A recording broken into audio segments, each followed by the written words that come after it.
નમસ્કાર દર્શક મિત્રો, આજે આપણે એક એવા વિષયની ચર્ચા કરવાના છીએ કે જે ઘણા બધાના મનમાં જે કંઈ ધારણાઓ છે, જે કંઈ એમની પોતાના ખ્યાલ હશે, એ ઘણા ખ્યાલ આ ચર્ચાના અંતે, ઘણી ધારણાઓ આ ચર્ચાના અંતે જેને અંગ્રેજીમાં રિવાઇઝ કરવી પડશે, એટલે કે તમારે એને પુનરાવર્તિત કરવી પડશે, એ તમને બદલવી પડશે. આજની ચર્ચા એ એવા મુદ્દાઓની આજુબાજુ થવાની છે કે આ ચર્ચાના અંતે તમારા ઘણા બધા ખ્યાલ, ઘણી બધી ધારણાઓ, ઘણી બધી માન્યતાઓ, ઘણા બધા તમારા ગણતરીઓ એ સાવ બદલાઈ જાય તો નવાઈ પામતા નહીં. દોસ્તો, આપણે વૈશ્વિકરણના જમાનામાં જીવીએ છીએ. દુનિયાનો દરેક દેશ વધતે ઓછે અંશે બીજા દેશો પાસેથી માલ ખરીદે છે અને બીજા દેશોને પોતાનો માલ વેચે છે. આમ વિશ્વ વ્યાપાર વૈશ્વિક અર્થતંત્રનો એક ભાગ છે. ભારતની વાત કરીએ તો આપણે જરૂરી એવું 80% ક્રૂડ ઓઇલ, 22% કોલસો, 50% કરતાં વધુ ખાવાનું તેલ, ખૂબ મોટા પ્રમાણમાં active pharmaceutical ingredients, auto parts, electronic goods, nuclear power station માટેના બોઇલર્સ વગેરે આયાત કરીએ છીએ. અને આ માત્ર એક ઇન્ડિકેટિવ લિસ્ટ, એટલે દાખલા આપવા પૂરતું જ નાનું લિસ્ટ છે. ભારત દુનિયામાં યુદ્ધ સરંજામ અને શસ્ત્રોનું સૌથી મોટું આયાતકાર છે.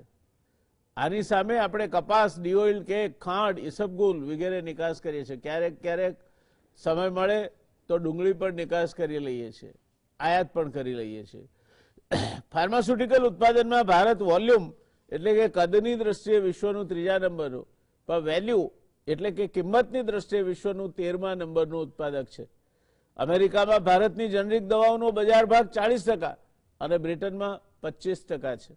આફ્રિકાના દેશોમાં ટીબી, HIV, એઇડ્સ, એન્ટી મેલેરિયલ્સ જેવી દવાઓ ખૂબ સસ્તા ભાવે ભારત પૂરી પાડે છે. રસીના ઉત્પાદનમાં ભારત એક અગ્રણી દેશ છે. ડાઇઝ અને કેમિકલ્સની પણ આપણે મોટા પાયે નિકાસ કરીએ છીએ.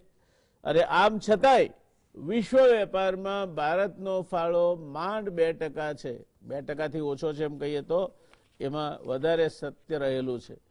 તે સામે ચીન, હવે આપણે વાત કરવી છે ચીનની. ચીનનો ફાળો વિશ્વ વેપારમાં 16.5% છે. ઇનડિરેક્ટ ફાળો ગણીએ તો કદાચ આનાથી વધારે થશે. 2019ની આપણી કુલ આયાત 22.80 લાખ કરોડ સામે ચીનથી આપણે 14.42%, એટલે કે 3.29 લાખ કરોડની આયાત કરી હતી. 2020માં 16.33 લાખ કરોડની કુલ આયાત ઘટી, કારણ કે 2020 એ કોરોનાનું વર્ષ હતું. એટલે 16.33 લાખ કરોડની કુલ આયાત સામે 2.89 લાખ કરોડ, એટલે 17.60%. જો સમજવાની વાત એ છે કે આયાત ઘટી, પણ કુલ આયાતમાં ચીન સાથે પહેલા આપણે 14.42% એનો ભાગ હતો, એ વધીને 17.60% આપણી આયાતનો ભાગ ચીનમાંથી આવે છે. તે સામે 2019માં ભારતની કુલ નિકાસ 14.84 લાખ કરોડમાંથી 80,565 કરોડ, એટલે કે 5.42% ચીન સાથે હતી, જે વધીને 2020માં 12.98 લાખ કરોડ, એટલે કુલ નિકાસમાંથી ચીનમાં 1.02 લાખ કરોડ, એટલે 7.85% થવા પામી હતી. આમ 2019માં ચીન સાથેનો આપણો કુલ વેપાર 67.64 લાખ કરોડ હતો, જે ઘટીને 2020માં 29.31 લાખ કરોડ થયો, જેનું મુખ્ય કારણ, જેમ હું આગળ કહી ગયો તે પ્રમાણે, કોવિડની અર્થવ્યવસ્થા પર અસર હતી તેમ કહી શકાય. દરમિયાનમાં છેલ્લા 2 વર્ષમાં આપણા સંબંધ ચીન સાથે બગડ્યા. ચીન સાથે સરહદી અથડામણો શરૂ થઈ. તેની સાથોસાથ ભારતમાં ચીનના ઉત્પાદનોનો બહિષ્કાર કરવાની ઝુંબેશ સોશિયલ મીડિયામાં જોર પકડતી ગઈ. એક બાજુ સરહદે ભારત ખાંડા ખખડાવતું હતું અને બીજી બાજુ સોશિયલ મીડિયાના ઉસ્તાદો સોશિયલ મીડિયામાં મંડ્યાતા કસરતો કરીને ખાંડા ખખડાવવા માટે. ગલવાનમાં ચીનની અવળચંડાઈ પછી ઝુંબેશ વધુ વેગવંત બની. ભારત એક બાજુ સરહદે ચીન સામે ખાંડા ખખડાવતું હતું, તો બીજી બાજુ સોશિયલ મીડિયામાં ચીની માલ સામાનનો બહિષ્કાર કરવા માટેની એક પ્રબળ ઝુંબેશ ચાલી રહી હતી અને એ સ્વાભાવિક રીતે ચીન સાથે આપણા બગડતા જતા સંબંધોનો એક દાખલો હતો. ભારત સરકારે પણ ચીની કંપનીઓ પર અને ખાસ કરીને સોશિયલ મીડિયામાં ચાલતા ટિકટોક જેવી એપ પર પ્રતિબંધ મૂક્યા. આ બધાને પરિણામે કોઈના મનમાં એવો ખ્યાલ હોય કે ભારતમાં ચીનની નિકાસ સદંતર બંધ થઈ જશે, તો વાસ્તવિકતા આનાથી તદ્દન ઉલટી છે. પહેલા 2019માં ભારતમાં ચીનથી આયાત થતી હતી 14.42%, તે સમય સામે 2020માં વધીને એ 17.7% થઈ. વાસ્તવિકતા તો એ છે કે 2020માં ચીન ભારતનું સૌથી મોટું ટ્રેડિંગ પાર્ટનર બન્યું છે. ભારત ચીન વચ્ચે 2020માં 77.7 અબજ ડોલરનો વેપાર થયો. ભારતે ચીન પાસેથી 58.7 અબજ ડોલરની સામગ્રી આયાત કરી માંડ 19 અબજ ડોલરની નિકાસ થઈ. મિનિસ્ટ્રી ઓફ કોમર્સ એન્ડ ઇન્ડસ્ટ્રીની વેબસાઇટ પર નવેમ્બર 2020 સુધીના આંકડા ઉપલબ્ધ છે. તેના અનુસાર 2021માં એપ્રિલથી નવેમ્બર વચ્ચે ભારતે વિદેશોમાંથી જેટલો માલસામાન ખરીદ્યો તેમાંથી 18% ચીનથી આવ્યો. જો તેની તુલના એપ્રિલથી નવેમ્બર 2019ના એ જ ગાળાના આંકડા સાથે કરીએ તો આ ભાગ માત્ર 15% હતો. એટલે કે માત્ર 8 મહિનામાં ભારતના કુલ આયાતમાં ચીનની હિસ્સેદારી 3% વધી. સૌથી વધુ કારોબારમાં ચીન 2 વર્ષ પછી પણ ફરીથી આગળ થઈ ગયું. 2011-12 અગાઉ સુધી યુનાઇટેડ અરબ એમિરેટ્સ યુએઈ આપણા સૌથી મોટો વ્યાપાર ભાગીદાર દેશ ગણાતો હતો, પરંતુ તેના પછી યુએઈની જગ્યા ચીને લીધી. 2011-12 થી 2017-18 સુધી ચીન આપણો સૌથી મોટો વ્યાપાર ભાગીદાર દેશ બની રહ્યો, પરંતુ 2018-19માં ચીનનું સ્થાન અમેરિકાએ લીધું અને અમેરિકા ભારતનું સૌથી મોટું વ્યાપાર ભાગીદાર એટલે કે ટ્રેડિંગ પાર્ટનર બન્યું. 2 વર્ષ સુધી અમેરિકા જ ભારતનું સૌથી મોટું વ્યાપાર ભાગીદાર રહ્યું. હવે ચીન ફરી પ્રથમ નંબર પર આવ્યું છે. 2020-21માં એપ્રિલથી નવેમ્બર વચ્ચે ભારત અને ચીનની વચ્ચે 3.91 લાખ કરોડ રૂપિયાનો વેપાર થયો છે, પરંતુ ચીનની સાથે વેપાર કરવામાં સૌથી મોટી તકલીફ એ છે કે તેની સાથે આપણું ટ્રેડ બેલેન્સ એટલે કે વ્યાપાર સરપ્લસ, ચીનને આપણે વેચીએ છીએ એના કરતાં ખરીદીએ છીએ ઘણું વધારે. અર્થાત ચીન પાસેથી આપણે જે ખરીદ્યું તે વધારે, વેચ્યું તે ઓછું. એપ્રિલથી નવેમ્બર વચ્ચે જ ચીનની સાથે આપણું ટ્રેડ બેલેન્સ 1.87 લાખ કરોડ રૂપિયાથી વધુ રહ્યું.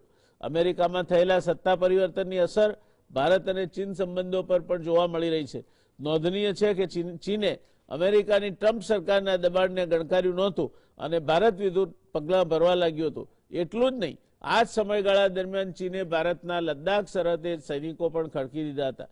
જો કે જેવી અમેરિકામાં સત્તા બદલાઈ અને જો બાઇડન પ્રમુખ બન્યા કે તુરંત જ તેની અસર ભારત અને ચીન સંબંધો પર પણ અલગ રીતે જોવા મળી રહી છે.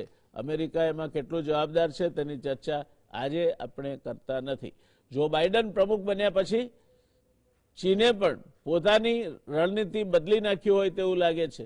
બીજી તરફ ભારતે પણ પોતાનું વલણ બદલવું પડ્યું છે.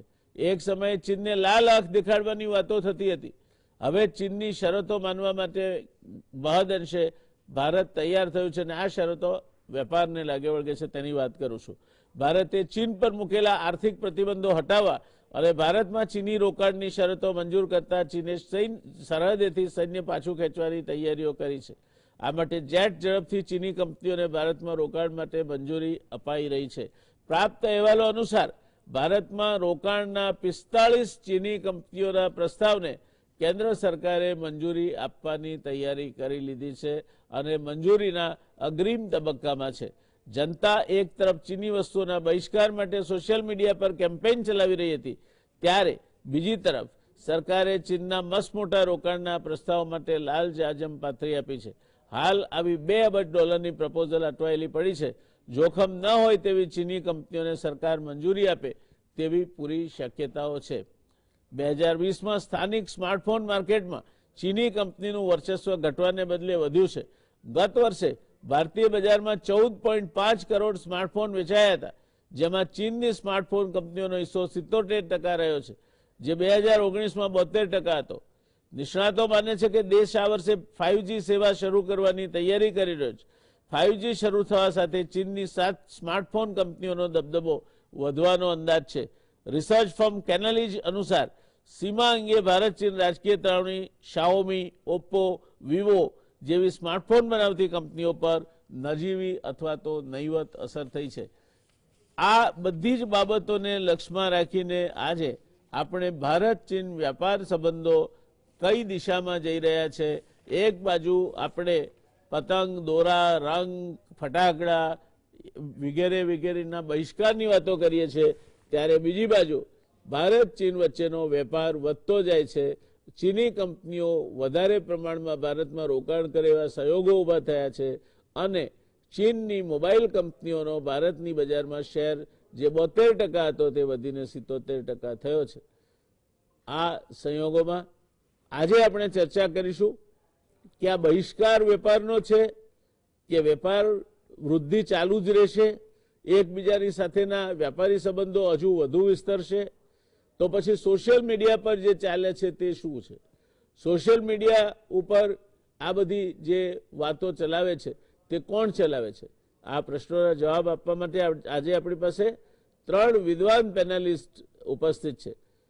મારી પાસે અહીંયા સ્ટુડિયોમાં શ્રીમાન વિનોદભાઈ અગ્રવાલ છે, એ વાઇસ પ્રેસિડેન્ટ CII ગુજરાતના છે અને હું આશા રાખું છું કે ટૂંક સમયમાં જ આપણે વિનોદભાઈને CIIના ગુજરાતના પ્રમુખ તરીકે જોઈશું.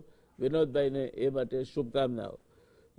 ડોક્ટર જયમીન વસા એ પૂર્વ પ્રમુખ છે Gujarat chamber of commerce and ઇન્ડસ્ટ્રીઝના, એ થોડી વારમાં આપણી સાથે જોડાશે. મેનેજમેન્ટમાં PhD કર્યું છે એમણે, કેમિકલ એન્જિનિયર છે, MSME સેક્ટરમાં 20 વર્ષનો બહોળો અનુભવ ધરાવે છે અને વસા ફાર્મા કેમના ચેરમેન અને મેનેજિંગ ડિરેક્ટર છે. Competitive strategy four Indian SME lesson from China નામનું પુસ્તક તેમણે લખ્યું છે. એટલે આજના આ સેમિનાર માટે જમીનભાઈ એ સૌથી સુયોગ્ય વ્યક્તિ છે આપણને માર્ગદર્શન આપવા માટે. ડોક્ટર નયનભાઈ પરીખ અમારા મિત્ર, અમદાવાદ IIMમાંથી એમણે post graduate diploma in business administration કર્યું છે. 25 વર્ષથી વધુનો મેનેજમેન્ટ સેક્ટરનો અનુભવ છે. 1 કરતાં વધારે રાજ્ય સરકારોને એમણે કન્સલ્ટન્સી આપી છે. જેમ પ્રશાંત કિશોર રાજકીય કન્સલ્ટન્સી આપે છે, એમ નયનભાઈ બિઝનેસ અને ફિનાન્શિયલ કન્સલ્ટન્સી 1 કરતાં વધુ રાજ્યોની સરકારોને કોઈપણ રાજકીય પક્ષના ભેદભાવ વગર આપી ચૂક્યા છે. એટલે એ પેલા અજાત શત્રુ કન્સલ્ટન્ટ તરીકે રાજ્ય સરકારો સાથે એ સ્વીકૃત છે એમ કહી શકાય. 3 થી 4 મુખ્યમંત્રીઓના નયનભાઈ સલાહકાર રહી ચૂક્યા છે. આવા એક વિદ્વાન પેનલિસ્ટ આપણને મળ્યા છે. ટ્રેડ, કોમર્સ, ઇન્ડસ્ટ્રી અને ફાઇનાન્સના તેઓ શ્રી જાણકાર છે. એ આપણા માટે સદભાગ્ય છે.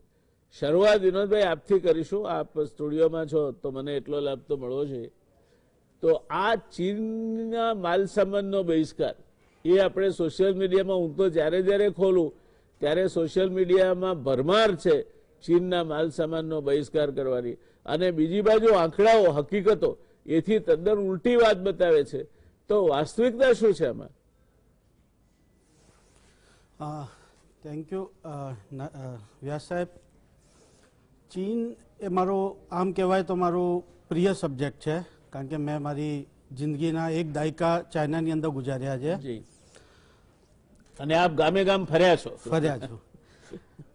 હવે આજે જે તમે સોશિયલ મીડિયા અને આની વાત કરી, જે આંકડા આવ્યા છે, તો હું એને કહીશ it's a war of emotion versus reality.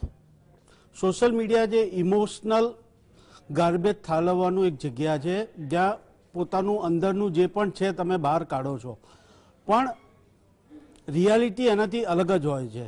જ્યારે તમે બિઝનેસ કરો છો ત્યારે business is not run on emotion but on facts and figures and demand and supply. એટલે ઇકોનોમિક્સ જે આવે છે ત્યારે રિયાલિટી હોય છે, ત્યાં ઇમોશન નથી ચાલતું. અને એ જ વસ્તુ આપણને 1 વર્ષ પછી જ્યારે આંકડા આવ્યા ત્યારે એમાંથી ખબર પડી. હું હંમેશા એમ કહું છું કે જ્યારે ટ્રેડ બંધ થશે, when the goods will not cross the border, troops will cross the border. એટલે કોઈ પણ કન્ટ્રી હોય, પછી ચાઇના હોય કે ઇન્ડિયા હોય કે કોઈ પણ હોય, એ આજની તારીખમાં ગ્લોબલાઇઝેશનની સિચ્યુએશનમાં they cannot stop the business, they cannot stop the goods to cross the border. અને એટલે અને ઇન્ડિયાની જ્યારે આપણે વાત કરીએ, જ્યારે ઓનરેબલ પીએમ સાહેબે આત્મનિર્ભર ભારતની વાત કરી હતી, તો એ એમને એક વિઝન આપ્યું હતું. એમને કોઈ દિવસ નહોતું કીધું કે આપણે ચાઇનીઝ પ્રોડક્ટને બોયકોટ કરવી છે. એમણે કીધું હતું કે આપણે સક્ષમ થવું છે જેનાથી આપણું ઇમ્પોર્ટ્સ ઘટે, કે આપણે આપણી જે ડિપેન્ડન્સી છે બીજા કન્ટ્રી ઉપર ઘટે. એમાં આપણે હવે વાત કરીએ B2C અને B2Bની. તો જે આખું ઇમોશન છે, જે આખું જે સોશિયલ મીડિયાનું કેમ્પેન ચાલ્યું, એ બધું B2C સેક્ટરમાં ચાલ્યું કે ભાઈ દિવાળીના દીવડા હોય કે પછી તમારા ફટાકડા હોય કે રમકડા હોય, એની બોયકોટ કરો તમે. આપણે કોઈ દિવસ નથી કીધું કે APIsને બોયકોટ કરો કે તમે સ્ટીલને બોયકોટ કરો કે એ કરો. તો જો તમે આંકડા જોશો તો 90% એની અંદર પ્રમાણ આપણું B2Bનું પ્રોડક્ટનું છે. એને લીધે આખું આ જે ટ્રેડ બેલેન્સ છે કે વોટ એવર ફિગર્સ તમે આજે જુઓ છો, almost we have cross $87.6 billion of trade between India and China, જેને લીધે આજે ચાઇના ઇન્ડિયાનું નંબર 1 ટ્રેડ પાર્ટનર બન્યું છે. તો એનાથી હું કહીશ કે આપણે ઇમોશનની વાતો જ્યારે કરીએ ત્યારે B2C ની આવે છે, અને એ દિશામાં હવે સરકારે કામ કરવાનું ચાલુ કર્યું છે. જેમ કે 2 દિવસ પહેલા પીએમ સાહેબે ટોય ફેરની, આપણે વર્ચ્યુઅલ ટોય ફેરની શરૂઆત કરી. તો જો આપણે પોતે જે વસ્તુ બનાવી શકીએ એ ઇમ્પોર્ટ કેમ કરીએ, જે નાની વસ્તુઓ છે એ બનાવી કેમ ના શકાય, એ એક વિઝન આપ્યું છે. પણ કોઈ પણ એક પ્રોડક્ટ બનાવવા માટે એક 2 વર્ષ 3 વર્ષ 5 વર્ષનો સમયગાળો જોઈએ. તમે આજે કોને આજના તમે ઇમ્પોર્ટ બંધ કરી દો અને એનાથી તમને માલ મળી જશે, દેટ્સ નોટ પોસિબલ. એ રિયાલિટી છે. આજે હું એક ઇમોશનલી જઈને કીધું કે મારે નથી લેવું, પણ નથી લેવાથી મારો છોકરો રડતો હશે તો એને તો રમકડા જોઈએ, તો એને તો બજારમાં જઈને મારે જે અવેલેબલ છે લેવું જ પડશે. મારી મેન્યુફેક્ચરિંગ ઇન્ડસ્ટ્રી મને એ પ્રોડક્ટ નથી આપી શકવાની, તો મારે બહારથી તો લેવી જ પડશે. હા, પણ જોડે જોડે મારે એટલું જોવું પડશે કે આજે હું ઇમ્પોર્ટ કરું છું તો મને 5 વર્ષ પછી ઇમ્પોર્ટ ના કરવું પડે, એની મારે અત્યારથી તૈયારી કરવી પડશે. એ આત્મનિર્ભર પેકેજ કે એ દિશામાં સરકારે કામ કર્યું છે. એના માટે સરકારે જે PLI સ્કીમ ઘડી છે, પ્રોડક્ટ લિંક ઇન્સેન્ટિવ જે આપ્યું છે, જે 15 ઇન્ડસ્ટ્રીને ઇયરમાર્ક કરી છે, એ એક દિશામાં એ પગલું છે. સો and which is very good thing which government has started. એટલે જે વિઝન છે એને હવે મિશન મોડમાં લઈ જવા માટે એ સરકારનું કામ છે. સરકાર should act as a facilitator and ઇન્ડસ્ટ્રીઝે બીજું પાડવું પડશે કે એને ઇમિડિયેટ ઇફેક્ટમાં એ બને એટલું ફાસ્ટ એ ઇફેક્ટમાં આવે. ધન્યવાદ વિનોદભાઈ. દર્શક મિત્રો, 2-3 વાતો વિનોદભાઈની સમજવા જેવી છે. એક તો એમણે કહ્યું કે આ સોશિયલ મીડિયા છે ને, એ તમારો જેમ પેલી કુકરની સ્ટીમ નીકળી જાય એમ ઇમોશનલ ગાર્બેજ ફેંકવા માટેની જગ્યા છે. તમને ચીન અડપલા કરે ના ગમે, કોઈ પણ દેશભક્તોને ના ગમે, એટલે એ ક્યાં જઈને આ બધું પેલો પોતાનો જે સ્ટીમ છે વરાળ ક્યાં કાઢે, તો એ કાઢવા માટેનું સ્થાન સોશિયલ મીડિયા છે. બીજું, એ સોશિયલ મીડિયામાં કહેવાતી વાતો અને વાસ્તવિકતામાં ચીન ભારતનું પહેલા નંબરનું વ્યાપારી ભાગીદાર બન્યું છે. ચીનનો ભારતમાં આયાતનો હિસ્સો વધતો જાય છે. મોબાઈલ માર્કેટમાં 77% જેટલો શેર ચાઇનીઝ કંપનીનો છે. આ હકીકત સ્વીકારવી પડશે. બીજું, વિનોદભાઈએ બીજું કહ્યું કે business is done on facts and economics. Business is not done on emotion. ધંધો એ કોઈ ઇમોશનલી કૂદી પડવાની વાત નથી. એ વાસ્તવિક હકીકતો આના પાઈના હિસાબો પર થાય છે. એટલે એ બીજી વાત કહી.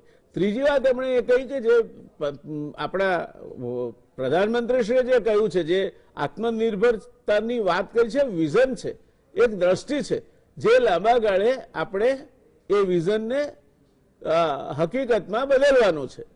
અને એનો જે સંદેશ છે તો એ છે कि खुदी को कर बुलंद इतना, खुदी को कर बुलंद इतना कि खुदा बंदे से पूछे बता तेरी रजा क्या है. હવે ખુદી કો કર બુલંદ ઇતના કર્યા વગર આપણે એમને મંડાઈએ સોશિયલ મીડિયા પર તો કઈ ખુદા બંદે કો પૂછે કે બતા તેરી રજા ક્યાં હે, એવું ના આવે. અને ફાઇનલી વિનોદભાઈએ કહ્યું એ વસ્તુ યાદ રાખજો, આજે આપણે વૈશ્વિકરણના જમાનામાં જીવીએ છીએ. અને if the goods do not cross the borders, the troops will cross the borders. આ 5 મુદ્દા વિનોદભાઈની વાતમાંથી આપણે તારવી અને સોશિયલ મીડિયામાં હોઈએ તો પણ લખવા જ ક્યારેક ફોર એ ચેન્જ. એમને એમ ઊંધું ચત્તું લખ્યા કરવાથી તમારી ક્રેડિબિલિટી ઓછી થાય છે. તમારી જે સ્વીકૃતિ છે સોશિયલ મીડિયામાં, તમારી એક જે છાપ છે તે ઘવાય છે. માટે ક્યારેક વાસ્તવિકતા આધારિત લખશો અને એની સાથે પ્રધાનમંત્રીશ્રીનું જે લાંબા ગાળાનું વિઝન છે આત્મનિર્ભરતા, એને જોડશો તો કદાચ વધારે સારું લાગશે. જઈએ આપણે જયવીનભાઈ પાસે. જયવીનભાઈ, આપે તો competitive strategy four Indian SME lesson from China નામનું પુસ્તક લખ્યું છે અને આપ તો પીએચડી થઈ ગયા છો આ વિષય પર. અને એટલા માટે મને લાગે છે કે આજની ચર્ચામાં બે પાર્ટિસિપન્ટ એવા છે. 10 વર્ષ વિનોદભાઈએ ચાઇનામાં ગાળ્યા છે, ચીન વિશે જાણે છે. આપે એનો પીએચડી માટે અભ્યાસ કર્યો છે, આપ પણ ચીન વિશે જાણો છો. તો આ ચીન સાથે આપણે આજે નંબર 1 ટ્રેડિંગ પાર્ટનર બની ગયા અને વેપાર વધતો જ જાય છે. તો આપને શું કહેવું છે આ મુદ્દે? સાહેબ, પહેલી વસ્તુ તો આપની વાત સાચી છે કે ચીન આપનું મોસ્ટ ફેવર નેશન છે અને આપણા ટ્રેડિંગ પાર્ટનર તરીકે છે. આજે ચાઇનામાંથી જેટલું આપણે ઇમ્પોર્ટ કરીએ છીએ એ આજે યુએસ અને યુએઈ માંથી જે ઇમ્પોર્ટ કરીએ છીએ એનો સરવાળો કરીએ એટલું ઇમ્પોર્ટ તો આપણે ચાઇનામાંથી કરીએ છીએ આપણે. અને અત્યારે એટલી બધી પ્રોડક્ટો આપણે ચાઇનામાંથી ઇમ્પોર્ટ કરીએ છીએ કે જેથી કરીને આપણું જે બેલેન્સ ઓફ ટ્રેડ છે એ આપણું વધતું જ જાય છે.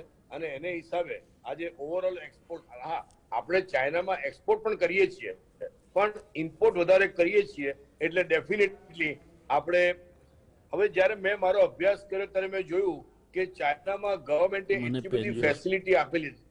હેલો, હા બોલો, ગો હેડ. ચાઇનાની હા હા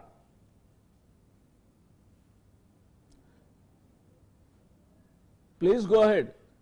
હા, ચાઇનામાં ગવર્મેન્ટે શરૂઆતમાં જ્યારે 1992 પછી જે ઇન્ફ્રાસ્ટ્રક્ચર ફેસિલિટી આપ્યા પછી એટલી બધી સગવડો કરી આપી હતી કે દરેક કંપનીએ દરેકે દરેક પ્રોડક્ટમાં મોટા મોટા પાયા ઉપર ઉત્પાદન ચાલુ કર્યું અને એ મોટા પાયા પર ઉત્પાદન કરવાથી એ લોકો કોસ્ટ કોમ્પિટિટિવ બન્યા અને એ લોકો પાસેથી R&D પણ એટલું સારું ડેવલપ છે અને માર્કેટનું સર્વે પણ આજે આપણે ટોયઝ હોય કે ઓઇલ હોય કે બધી જ વસ્તુ આજે આપણે જે ચાઇનામાંથી ઇમ્પોર્ટ કરીએ છીએ આપણે એ બધી જ વસ્તુ આપણે ચાઇનામાંથી જે મંગાવીએ છીએ અને એટલું બધું આપણે લગભગ મારી દ્રષ્ટિએ આપણે જોવા જઈએ તો 87% જેટલું આપણું ઇમ્પોર્ટ ચાઇનામાંથી છે.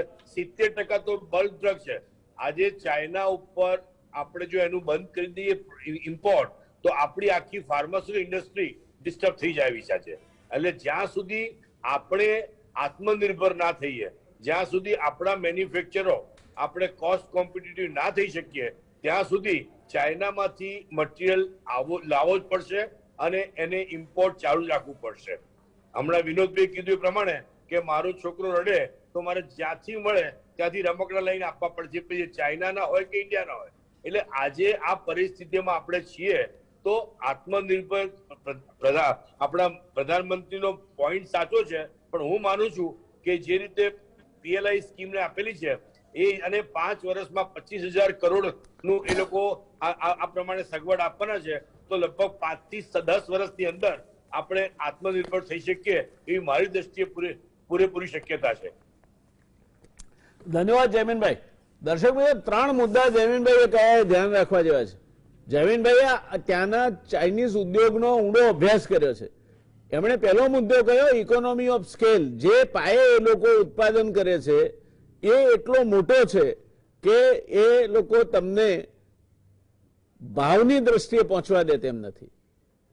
બીજો મુદ્દો કયો, એ બીજો મુદ્દો એવો છે કે એ તમને અમુક માલ એનો એવો છે કે જે ટેકનોલોજી આધારિત છે.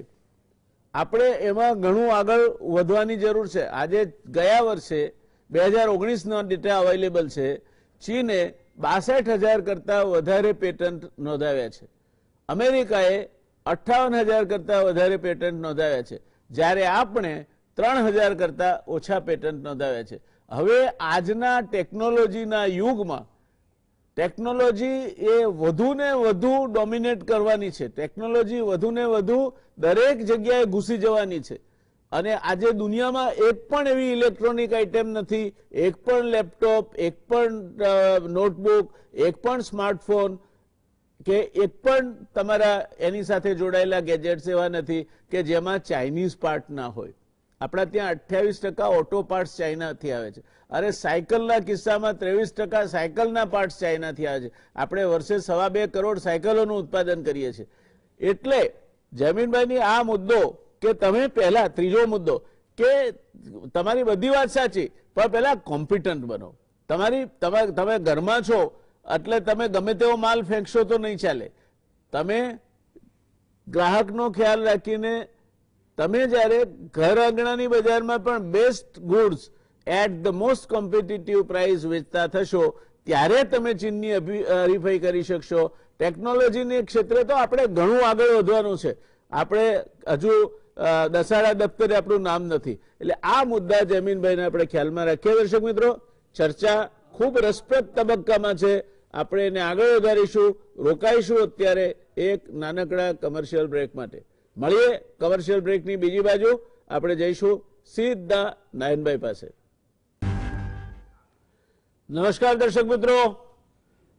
ચીન, ચીની માલ, ભારતીય બજાર, આ વિષયને લઈને આપણી જે અત્યાર સુધીની માન્યતાઓ હતી એના ભુક્કા બોલાવતી આ ચર્ચા તમે સાંભળી રહ્યા છો. જઈશું નયનભાઈ પાસે. ટેલિવિઝનના સ્ક્રીન પર એમને બરાબર વચ્ચે સ્થાન આપવામાં આવ્યું છે. વચ્ચે સ્થાન એ જજનું સ્થાન હોય છે. એટલે એમણે બંને મિત્રોને સાંભળ્યા. નયનભાઈ, આપે હવે આપના મંતવ્યો કહેવાના છે.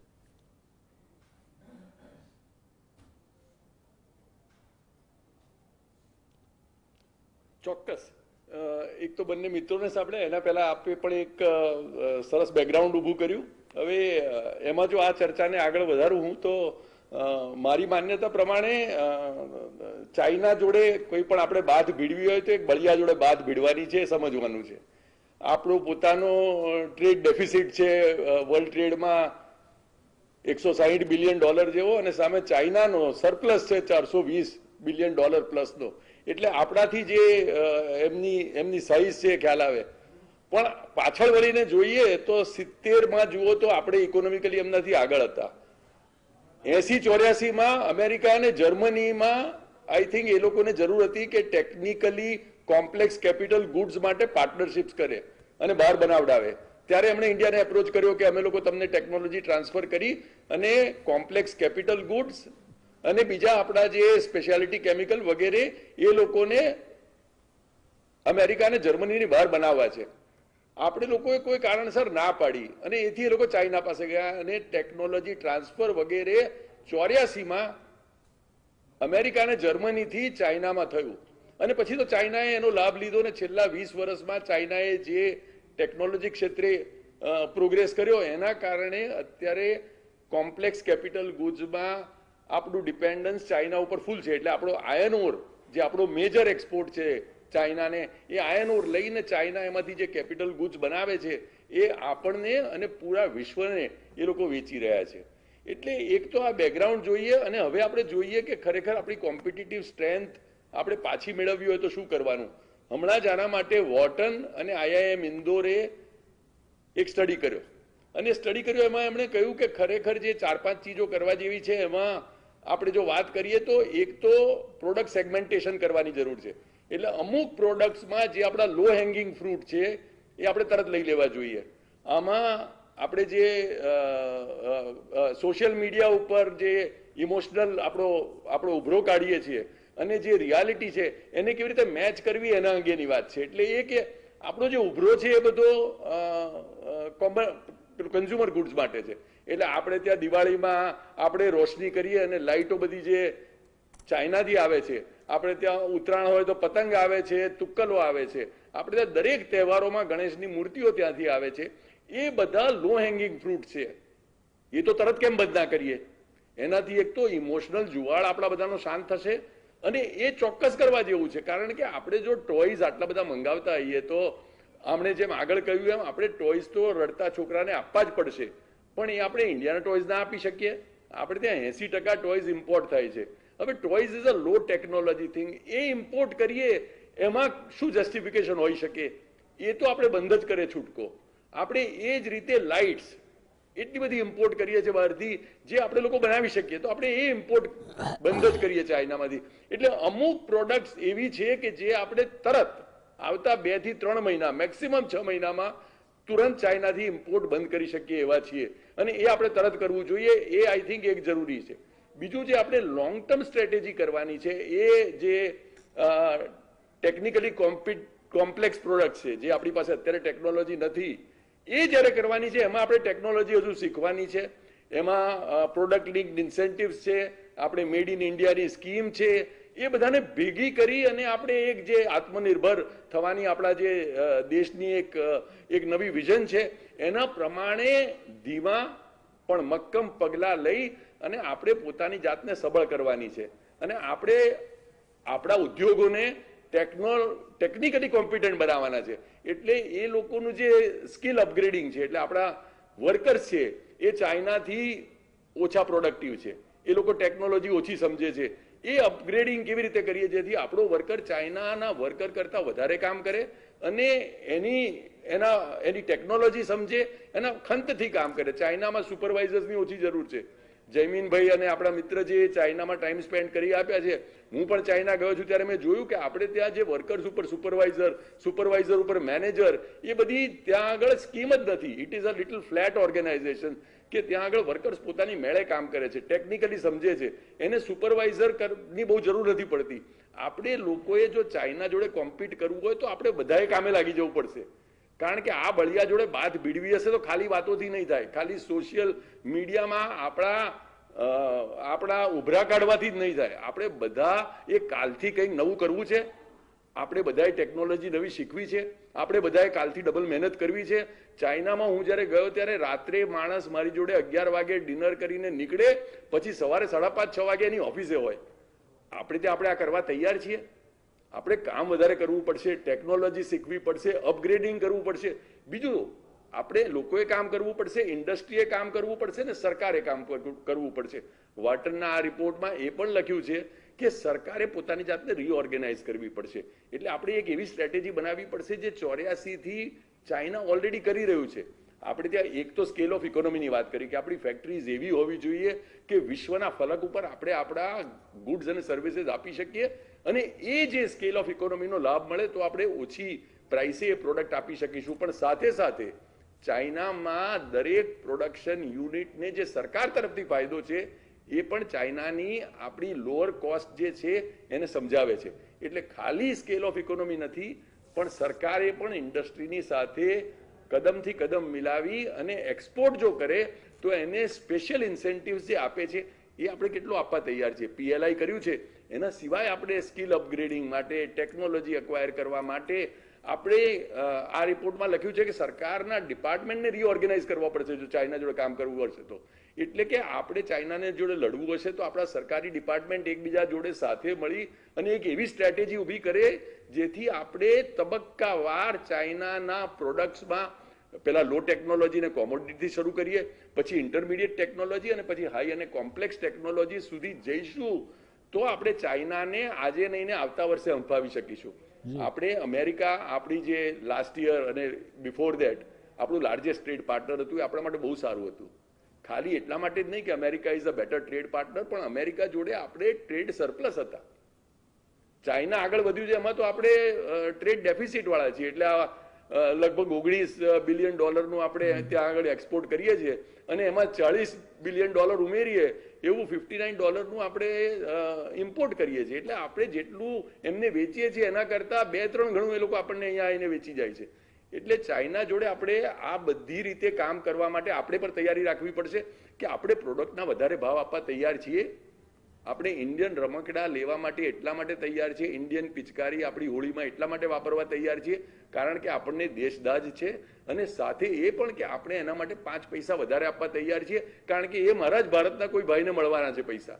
આપણે જો બેસ્ટ પ્રોડક્ટ એટ લોએસ્ટ પ્રાઇસની સાથે સાથે દેશની દાજ અને દેશની ભક્તિ પણ જો ભેળવીશું તો આપણે એક પ્રોડક્ટના માટે 5 પૈસા વધારે આપવા પણ તૈયાર રહીશું. અને સરકારે પણ આ સાથે આપણે લોકો બેન ના કરી શકીએ. કોઈ પણ કન્ટ્રીને ટોટલ બેન કરવું એ WTO રેજીમ હેઠળ શક્ય નથી. કોઈ પણ દેશ માટે, આપણા માટે પણ શક્ય નથી. એટલે ચાઇનાને બેન કરવાની વાત જો આપણે ગ્રોસલી બેન કરવાની વાત કરીએ તો આપણે બધા જાણીએ છીએ કે શક્ય નથી. આપણે શું કરી શકાય? આપણે કાઉન્ટરવેલિંગ ડ્યુટી નાખી શકીએ, આપણે એન્ટી ડમ્પિંગ ડ્યુટી નાખી શકીએ. હવે જો એવી બધી પ્રોડક્ટ્સ આપણે ત્યાં આવીને એ લોકો ડમ્પ કરી જાય ઓછામાં ઓછા ભાવે કે જેથી આપણો ઉદ્યોગ મરી જાય, તો આપણે એના માટે એન્ટી ડમ્પિંગ અને CVD બંનેનો કુનેહપૂર્વક સરકાર ઉપયોગ કરશે. એનાથી આપણને ફાયદો જ થશે. API નો એક્ઝામ્પલ આપણા બધા માટે એક ખરેખર સારો એક્ઝામ્પલ છે.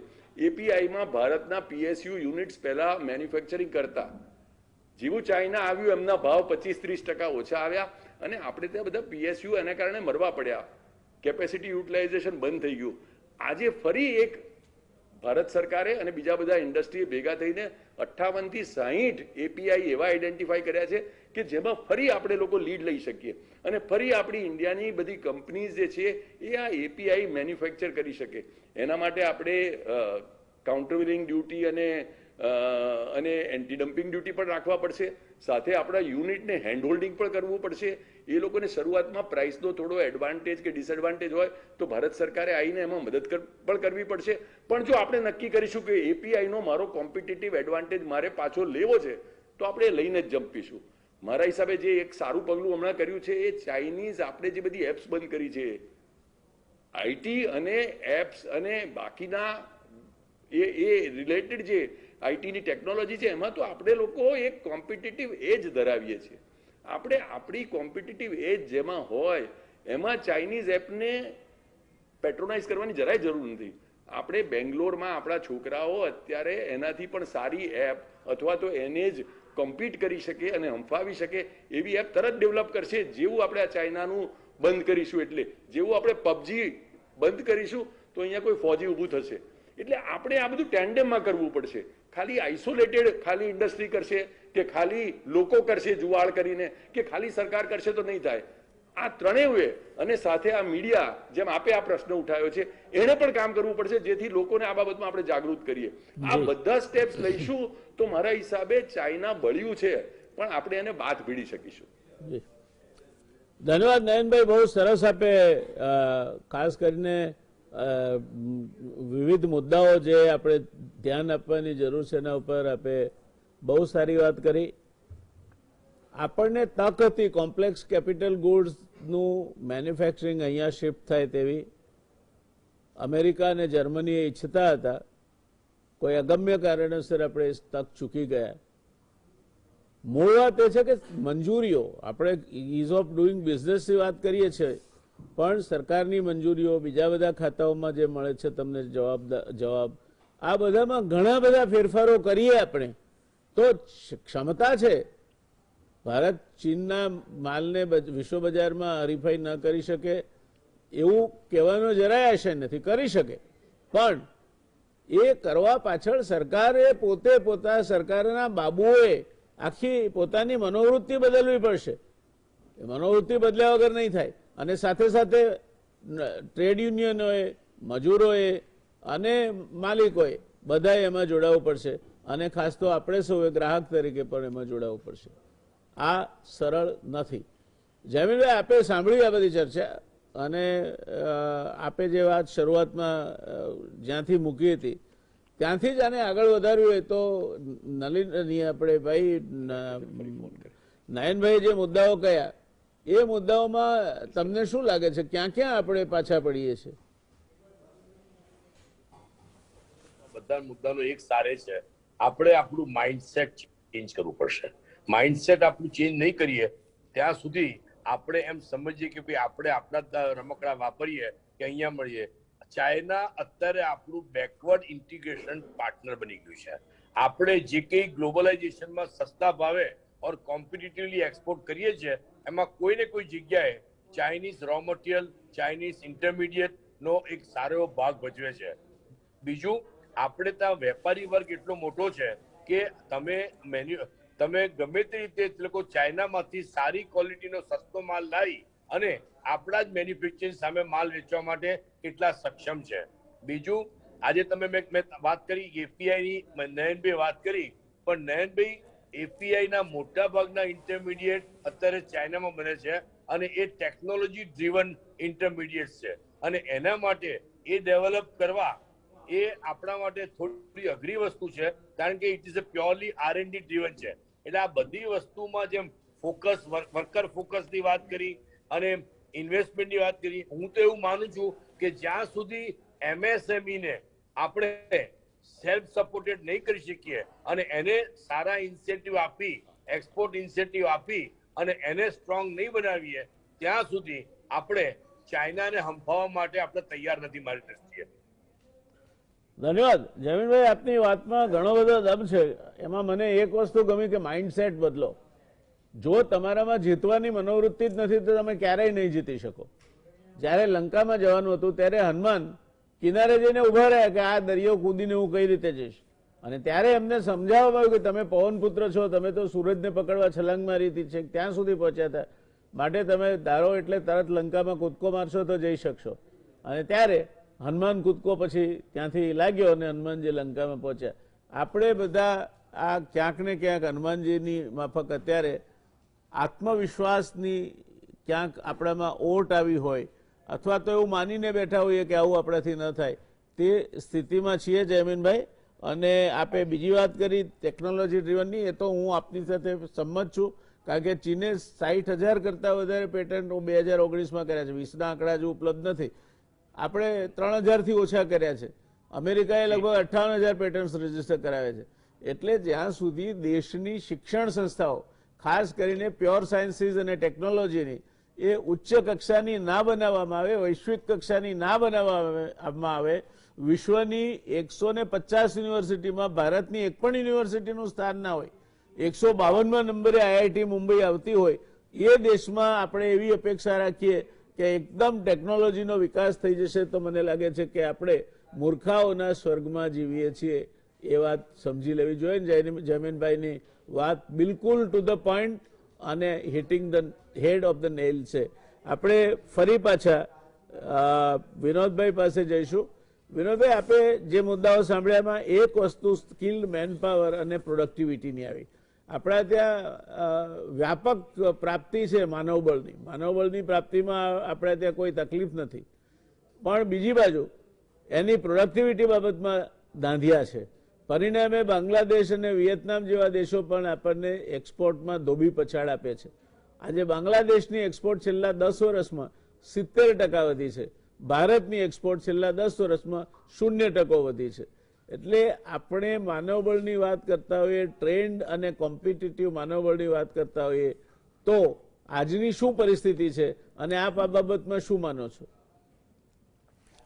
તમે બહુ સાચી વાત કરી. જેમ હું પણ દરેક ફોરમ ઉપર કહું છું કે દેશમાં એમ્પ્લોયેબિલિટીની કમી છે. આપણી જોડે યુથ છે, ભણેલો ગણેલો યુથ છે, but are they capable of employable, એની કમી છે.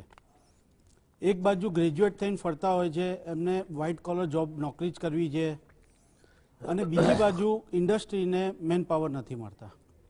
એક મુદ્દો એ છે. બીજો મુદ્દો, ઇવન વર્લ્ડ બેન્કે પણ એમની રિપોર્ટમાં કીધું છે કે જે આપણું લેબર ફોર્સ છે, ઇન્ડિયન લેબર ફોર્સ છે, જે શોપ ફ્લોર ઉપર કામ કરે છે, કારીગર વર્ક છે, એમની એફિશિયન્સી ઇઝ લાઈક 1 ચાઇનીઝ વર્કરની efficiency is equivalent to 3 Indian worker.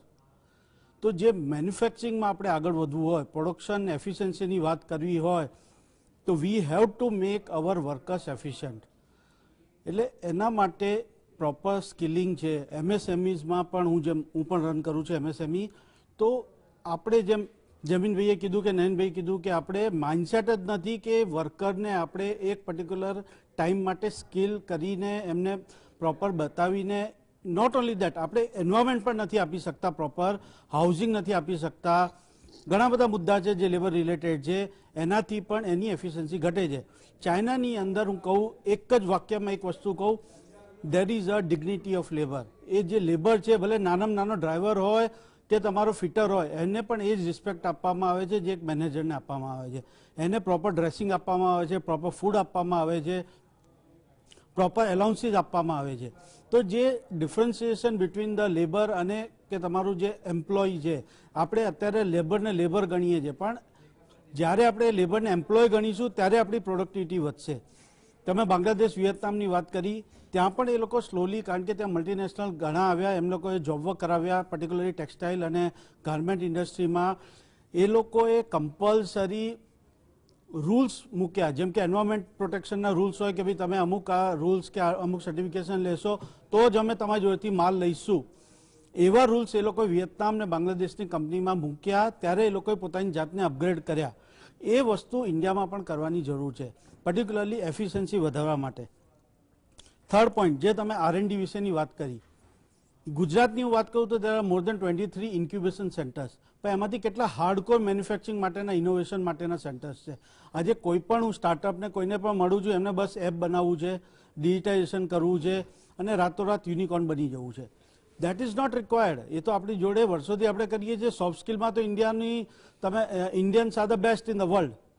પણ જે અગર આપણે આત્મનિર્ભર થવું છે અને ખરેખર ચાઇનાની જોડે કમ્પીટ કરવું છે તો આપણે મેન્યુફેક્ચરિંગને વધારો આપવો પડશે. સરકારે પણ એમની નીતિ રીતે વધારવી પડશે કે જે ઓવરઓલ જીડીપીમાં મેન્યુફેક્ચરિંગનો શેર છે એ વધારવો પડશે. એના માટે ગ્રાસરૂટથી કામ કરવું પડશે.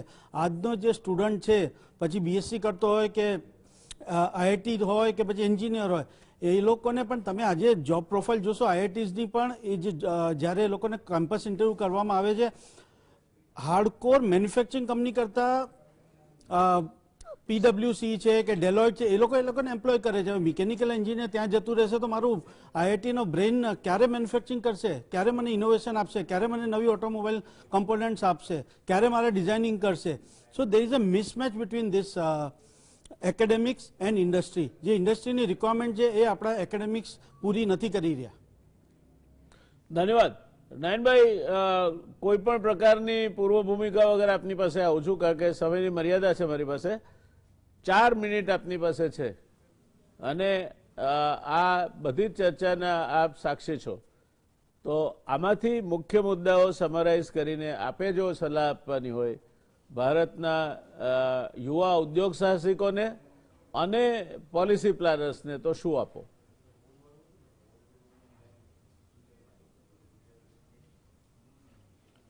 પોલિસી પ્લાનરે પહેલા એક આખી પોતાની સ્ટ્રેટેજી બનાવવાની જરૂર છે. ચાઇનાની સામે આપણે બાદ ભીડવી હશે તો એના વિના આપણી પાસે એ વિના શક્ય નથી. એટલે આપણે ઇઝ ઓફ ડુઈંગ બિઝનેસથી માંડીને આપણે જે બધા જુદી જુદી આ છેલ્લા કલાકની ચર્ચામાં વાત કરી એ પ્રમાણે આપણે એક્સપોર્ટ લિંક્ડ ઇન્સેન્ટિવની જે જયમીનભાઈએ વાત કરી એ આપણે આપીએ છીએ કે નહીં. આપણે જે કોસ્ટની સબસિડી ચાઇનામાં મળે છે અને ખાસ કરીને એક્સપોર્ટ માટે are we ready to give that, so that આપણી કોસ્ટ જે છે એ કોમ્પિટિટિવ થાય. આપણા ઇન્ડસ્ટ્રીમાં જે લોકોને જે પણ તકલીફ છે એ બધી સોલ્વ કરવા માટે આપે કહ્યું એમ ફ્રેમ ઓફ માઇન્ડ આપણી તૈયાર છે.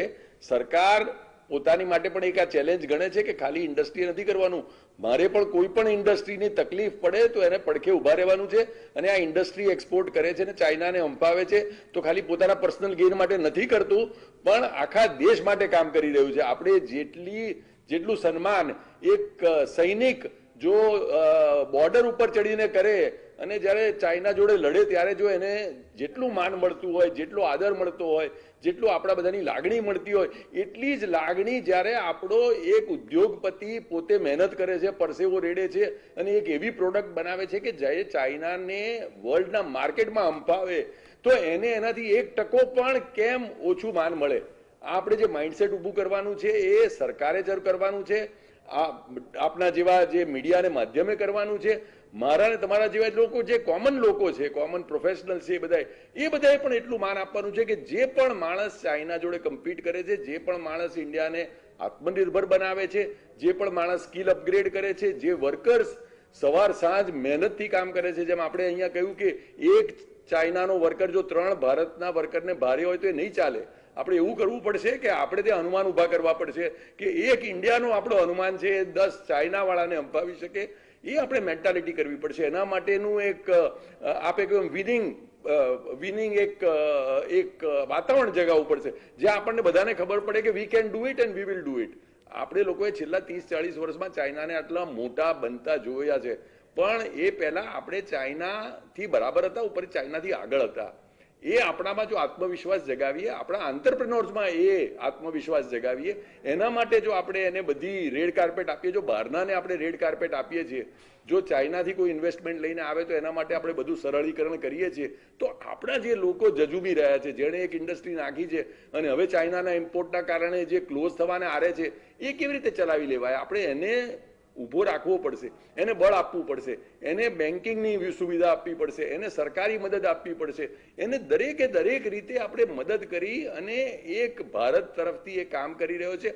એના માટે આખા દેશે એકજૂથ થઈને કામ કરવાની જરૂર છે. એટલે એકવાર આ ઇન્ડસ્ટ્રીઝ વાળાએ જે રીતે થોડી પોતાની મહેનત કરવાની છે, જે પોતાનામાં વિનિંગ મેન્ટાલિટી જગાડવાની છે, એ જ હું ગણું છું કે સાથે સાથે સરકારે કરવાની છે અને એ જ આપણે કન્ઝ્યુમર તરીકે કરવાની છે. હું તો એક ત્રીજું આપ જે બે કહો છો એના ઉપરાંત એક કન્ઝ્યુમરનું પણ સેગમેન્ટ જોડું છું કે દરેક કન્ઝ્યુમરે ભારતની પ્રોડક્ટને 1% ભાવ વધારે હોય તો પણ પ્રેફરન્સ આપીને એ લેવાનું છે. એના માટેની જરૂર પડે તો આપણે એન્ટી ડમ્પિંગ ડ્યુટી લગાડવાની છે. આપણા દેશના યુનિટ જે ક્લોઝ થવા આવે તો એને ક્લોઝ નથી થવા દેવાના.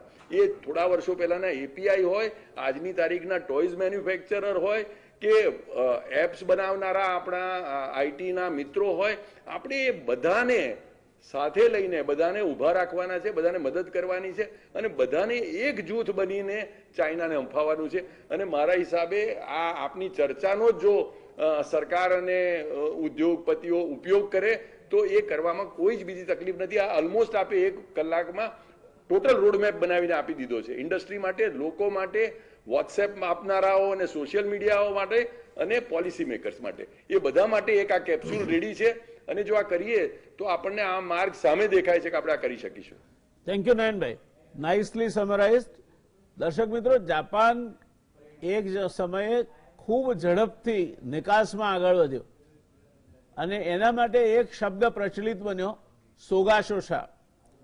સોગાશોશા એટલે દુનિયામાં ક્યાંય પણ કોઈ મોટો કોન્ટ્રાક્ટ જાહેર થયો હોય તો એ કોન્ટ્રાક્ટ જે જાપાનીઝ લીડ કંપની છે એ કઈ રીતે જાપાન માટે લાવી શકે તેના માટે પહેલા મીટિંગ થાય. ટેન્ડર ભરતા પહેલા જાપાનની ministry of internal trade, Miti જેને કહે છે તે, એની ચેમ્બર ઓફ કોમર્સ, જે ઉદ્યોગોનું જે કન્સોર્ટિયમ છે તે અને બેન્કર્સ, આ બધા સાથે બેસે. ઇન્ડસ્ટ્રી કહે કે અમને આટલી આટલી સવલત ગવર્મેન્ટ પાસેથી જોઈશે, આટલા પૈસા અમને આ વ્યાજે જોઈશે, આટલા સમય માટે જોઈશે, અને આ પ્રકારની બધી જ પરિસ્થિતિ થાય તો અમે આ કોન્ટ્રાક્ટને જાપાન માટે જીતી શકીશું. અને એક ટીમ તરીકે જે નિર્ણય લેવાય એના કારણે કોન્ટ્રાક્ટ મળ્યા પછી ન તો એમને બેંકમાં ધક્કા ખાવા પડે, ના તો સરકારના કોઈ ક્લિયરન્સીસ માટે મોહતાજ બનીને જોઈ રહેવું પડે, કે ના તો બીજી કોઈ રીતે એમને હેરાન થવાનો વારો આવે.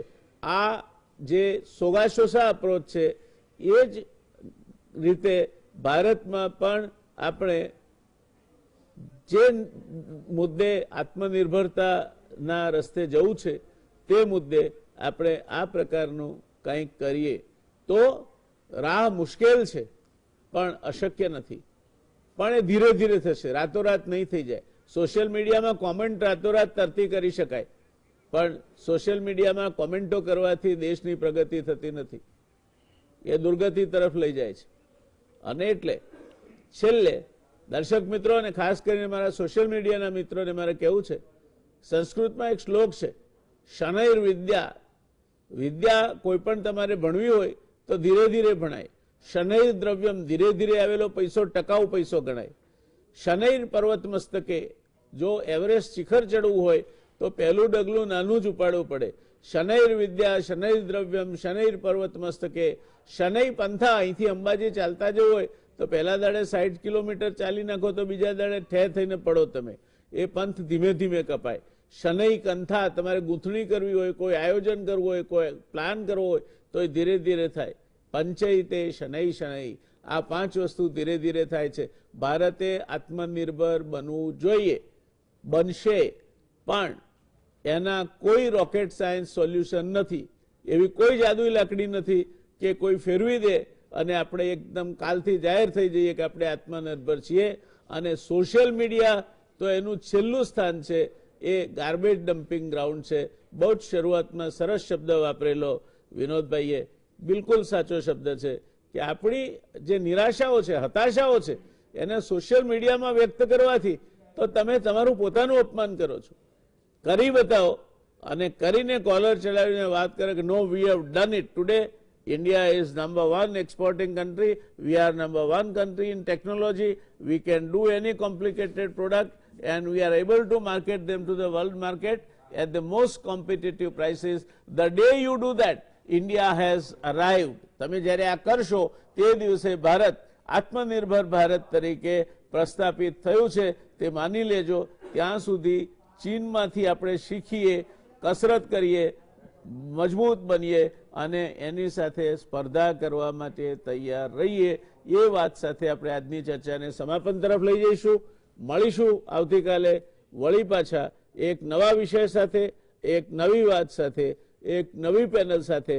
મેં શરૂઆતમાં તમને કહ્યું હતું કે તમારી બધી જ માન્યતાઓના ભૂક્કા બોલાવી દે અને તમને તમારી માન્યતા, જો તમારામાં સંવેદનશીલતા બાકી રહી હોય તો અને સમજવાની તૈયારી હોય તો તમારી માન્યતાઓનો કચ્ચર ગાણ વાળીને તમને વાસ્તવિકતા સમજતા કરે તે પ્રકારની આજની આ ચર્ચામાં ભાઈ વિનોદભાઈ, ડૉક્ટર જૈમિન વસા, ડૉક્ટર નયનભાઈ પરીખ ત્રણેય મારા વિદ્વાન પેનલિસ્ટે ભાગ લઈને ખૂબ સુંદર છણાવટ કરીને આજે માર્ગદર્શન પૂરું પાડ્યું માટે ગુજરાત સમાચાર ટેલિવિઝન તરફથી અને અમારા દર્શક મિત્રો તરફથી આપ ત્રણેય વિદ્વાન પેનલિસ્ટનો તહે દિલથી આભાર માનું છું. તમે આ શો જોયો તે માટે દર્શક મિત્રો તમારો પણ આભાર. શુભરાત્રી, શબ્બા ખેર, ટેક કેર.